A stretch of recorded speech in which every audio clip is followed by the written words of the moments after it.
జర్నలిస్టులందరికీ ఇళ్ల స్థలాలు ఇవ్వాలి, జర్నలిస్టులందరికీ ఇళ్ల స్థలాలు ఇవ్వాలి, జర్నలిస్టులందరికీ అక్రిడేషన్ కార్డులు ఇవ్వాలి, జర్నలిస్టులందరికీ అక్రిడేషన్ కార్డులు ఇవ్వాలి.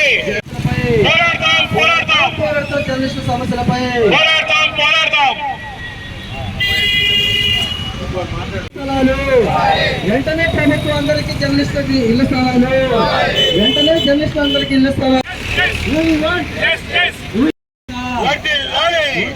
జర్నలిస్టుల ఐక్యత జర్నలిస్టులందరికీ ఇళ్ల స్థలాలు జర్నలిస్టులందరికీ ఇళ్ల స్థలాలు జర్నలిస్టులందరికీ అక్రిడేషన్ కార్డులు. సోదరులారా, ఈరోజు డెమోక్రటిక్ జర్నలిస్ట్ ఫోరం ఆధ్వర్యంలో ఒంగోలులో కలెక్టరేట్ ఎదుట జర్నలిస్టులందరికీ ఇళ్ల స్థలాలు మంజూరు చేయాలని ధర్నా కార్యక్రమం జరుగుతుంది.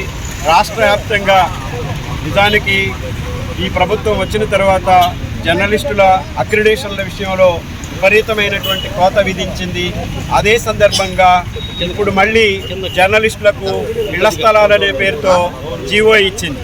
సుదీర్ఘకాలంగా మన జర్నలిజంలో ఉన్నటువంటి దాదాపు 25-30 ఏళ్ల క్రితం నుంచి కూడా జర్నలిజంలో ఉన్నటువంటి అనేక మంది సీనియర్ జర్నలిస్టులకి, చిన్న పత్రికల వాళ్ళకి, అట్లాగే డెస్క్ జర్నలిస్టులకి, మఫ్షర్ జర్నలిస్టులకి ఎవరికి కూడా అక్రిడేషన్ లేని కారణంగా ఇవాళ వాళ్ళందరూ కూడా ఇళ్ల స్థలాలు కోల్పోయే అవకాశం, ఆ పరిస్థితి ఏర్పడింది. దీన్ని నిరసిస్తూ ఇవాళ అన్ని జర్నలిస్టు సంఘాల నేతృత్వంలో ఒంగోలులో ధర్నా కార్యక్రమం నిర్వహిస్తూ ఉన్నాం.